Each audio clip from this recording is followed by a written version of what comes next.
Solar panel தொழிற்சாலைக்கு சுற்றுச்சூழல் அனுமதி கொடுத்திருக்கிறது. தமிழ்நாடு சுற்றுச்சூழல் தாக்க மதிப்பீட்டு ஆணையம் சுற்றுச்சூழல் அனுமதியை கொடுத்திருக்கிறது. 1260 கோடி முதலீட்டில் விக்ரம் சோலார் நிறுவனம் தொழிற்சாலையை அமைக்க இருக்கிறது. இது பற்றி விரிவான தகவலை தர காத்திருக்கிறார் செய்தியாளர் கண்ணன். இது தொடர்பான முழு விவரங்கள் என்ன? தமிழ்நாடு அரசானது இந்த புதுப்பிக்கத்தக்க எரிசக்தி துறையில் அதிக அளவு முதலீடுகளை தொடர்ந்து ஈர்த்து வருகிறது.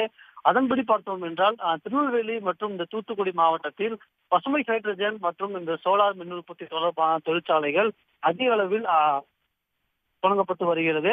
கிரீன் ஹைட்ரஜன் தொடர்பான தொழிற்சாலையே தூத்துக்குடியில் அமைய உள்ளது. இந்நிலையில் மேலும் திருநெல்வேலியில் ஒரு சோலார் உற்பத்தி தொடர்பான தொழிற்சாலைக்கு தமிழ்நாடு சுற்றுச்சூழல் தாக்க மதிப்பீட்டு ஆணையம் அனுமதி வழங்கியுள்ளது.